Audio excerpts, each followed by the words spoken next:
diario Cuarto Poder continúa adelante con la persecución que encabezará durante los 6 años del gobierno represor y autoritario de Pablo Salazar Mendiguchía, quien en la 20ª Asamblea de Campeche declaró enemigo número 1 de la libertad de expresión en México.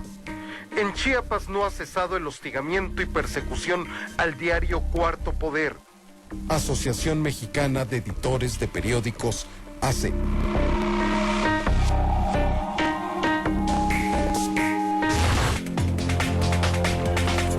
El estado de Chiapas cuenta con la legislación más estricta de todo México respecto a la difamación, tras haber introducido en mayo de 2004 nuevas reformas al Código Penal que aumentan las penas de prisión por este delito a entre 3 y 9 años. Antes de que se introdujeran estas reformas, la pena establecida era entre 2 y 5 años de prisión. Organizaciones nacionales e internacionales de derechos humanos, incluida la Comisión Interamericana de Derechos Humanos, han pedido repetidamente que se reforme la legislación sobre difamación para convertir este delito en delito civil, que no entrañe la detención. Amnistía Internacional. Cuando Conrado se debió exiliar y su hijo fue detenido, ambos recibieron el apoyo de la Asociación Mexicana de Editores y la Sociedad Interamericana de Prensa, que manifestó su preocupación explícita por las irregularidades que rodeaban la detención del hijo del director del periódico Cuarto Poder. La CIP, la Sociedad Interamericana de Prensa, solicitó a las autoridades locales el traslado del caso al ámbito federal, con el objeto de garantizar un proceso justo. El gobierno del estado siempre se negó a trasladar el caso a la PGR, a pesar de que fue solicitado por la propia Procuraduría Federal. Pero ya antes de la persecución política de la familia de la Cruz Morales, se habían cometido delitos en contra de los periodistas de Cuarto Poder que también quedaron impunes por la intervención del gobierno de Pablo Salazar.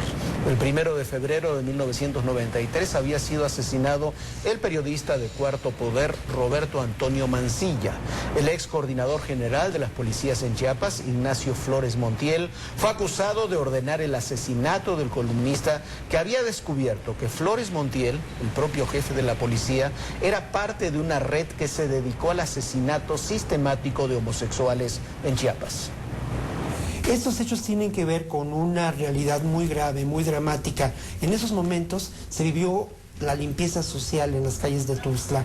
Se asesinó a por lo menos 13 homosexuales, travestis, de manera muy violenta. Las armas que se usaron para cometer estos crímenes fueron armas de uso militar y hasta donde sabemos quienes intervinieron fueron personas ligadas a Ignacio Flores Montiel, o madrinas o policías judiciales. Algunos de ellos incluso fueron condenados, sentenciados por estos crímenes, pero la verdad de las cosas es que la mayoría de estos crímenes permanecen impunes, como de alguna manera también permanecen impunes muchos de los crímenes generados por Ignacio Flores Montiel en esos años en que lamentablemente se sembró el terror en Tuxtla Gutiérrez. Eso ocurrió en el año de 1993. Sí fue detenido Ignacio Flores Montiel, pero estos crímenes no se han esclarecido. Tampoco hay una realidad, en el libro también yo documento de cómo se construyeron, cómo se fabricaron culpabilidades de manera muy grave, ¿no? Algunas de estas personas permanecen detenidas cumpliendo sentencias por delitos que indudablemente no cometieron, ¿no? Y esto es muy doloroso y deja ver lamentablemente los problemas de procuración de justicia que se vivieron en Chiapas en ese año de 1993. Flores Montiel, que había sido uno de los principales hombres del tristemente célebre Arturo el Negro Durazo, reapareció primero como uno de los responsables de haber permitido la muerte de 2 elementos de la Policía Federal, usted lo recordará, que fueron linchados y quemados vivos en Tláhuac en el año 2005, y luego como es jefe de la Policía Auxiliar del gobierno del Distrito Federal durante la administración de Marcelo Ebrard. En el 2007 fue detenido y acusado de haber participado en la muerte del periodista de Cuarto Poder. Finalmente, luego de algunos meses en prisión, fue dejado en libertad. Y poco después, el gerente de comercialización del diario Cuarto Poder, Conrado de la Cruz Morales, hijo de la actual directora María Morales Ruiz y de Conrado de la Cruz Jiménez, murió el 25 de abril del 2007, víctima de un paro cardíaco, secuela de los años pasados, por supuesto, en la cárcel durante el gobierno de Pablo Salazar. Su sucesor, Juan Sabines, derogó las reformas que penaban con cárcel el delito de difamación. Poco después, el Congreso de la Unión también adoptó una medida similar para proteger la integridad de los periodistas, luego de lo sucedido en Chiapas con el Cuarto Poder y con distintos comunicadores. Pero el caso de la familia de la Cruz Morales no fue la excepción. Otro adversario de aquella administración, como Florencio Madariaga Granados, ex subprocurador de Justicia del Estado, también terminó en el exilio primero y luego en la cárcel. Este es el testimonio de Madariaga. Pablo Salazar, como siempre, manipuló los medios a nivel nacional. Él anunciaba sus detenciones, disfrutaba anunciándolas en la prensa, hacía boletines de gobierno. Entonces, con una burla total al Estado de Derecho, él anunciaba quién iba a ser detenido. Tuviera o no tuviera averiguación previa. Él se la inventaba en 2 minutos. De hecho, el primero en ser detenido de nosotros es Arturo López. Y Arturo López, cuando viene el avión, tenía un amparo, no podía ser detenido. Para evitar que ese amparo surtiera efectos con los mismos hechos, se lo pusieron a otros juzgados y lo detuvieron. Está documentado. Arturo López, cuando viene el avión, escucha una conversación donde Pablo Salazar habla con Mariano Herrán. Y le dice Mariano Herrán: señor, traigo a Arturo López. Tuvimos problemas que Florencio Madariaga se opuso. En ese tiempo yo era servidor público federal, trabajaba en la PGR. Entonces le dijo: ¿lo hubieras detenido? Le contesta: no tengo nada. ¿Lo hubieras detenido? Invéntale algo. El gobierno de Pablo Salazar se caracterizó por la persecución política, el hostigamiento, el encarcelamiento y la utilización de las estructuras gubernamentales para perseguir, reprimir y encarcelar injustamente a ciudadanos, a periodistas, como fue el caso de Conrado de la Cruz Jiménez. Soy fotógrafo de medios y en el sexenio de Pablo Salazar los periodistas y los medios en general fuimos muy maltratados por este señor, que fue muy represor, metió a la cárcel a varios periodistas y nos dio un trato muy malo a todos. Nos trataban, nos veían del hombro hacia abajo, nos trataban mal, no nos dejaban entrar a los eventos, cerró periódicos, nos afectó económicamente a muchos porque nos quedamos sin trabajo. La etapa de Pablo Salazar se caracterizó por una represión sistemática hacia los trabajadores, hacia el proceso educativo,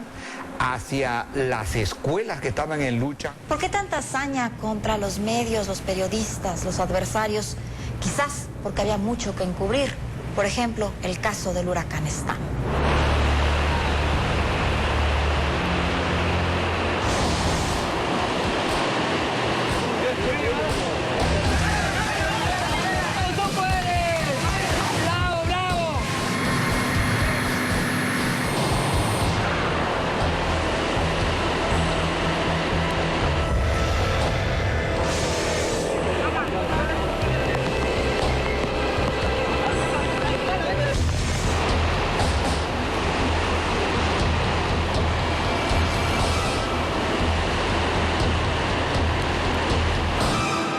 Salí de mi casa cuando el agua me daba en la cintura. Mirábamos cómo pasaban los tambos de gas, las mesas, las sillas, hasta unas personas. Sí, fue horrible, horrible fue. Estos fueron los efectos de la tormenta tropical Stan a su paso por el sureste de México. Llovió durante 4 días. La tempestad causó desprendimientos de tierra, inundaciones y el desbordamiento de ríos, entre ellos el río Coatán. Recordamos con tristeza que los ancianitos no podían salir. Tuvimos con otros compañeros, les prestamos ayuda y sí, los sacamos, eso se recuerda a los hermanos que se fueron, que los llevó la corriente, pues, que los agarraron durmiendo. 42 de los 118 municipios de Chiapas quedaron devastados. La cifra oficial de fallecidos fue de 67. En el 2005 el huracán Stan asoló las costas de Chiapas. Muertos, viviendas destruidas. El gobierno local recibió 11.000 millones de pesos para la reconstrucción.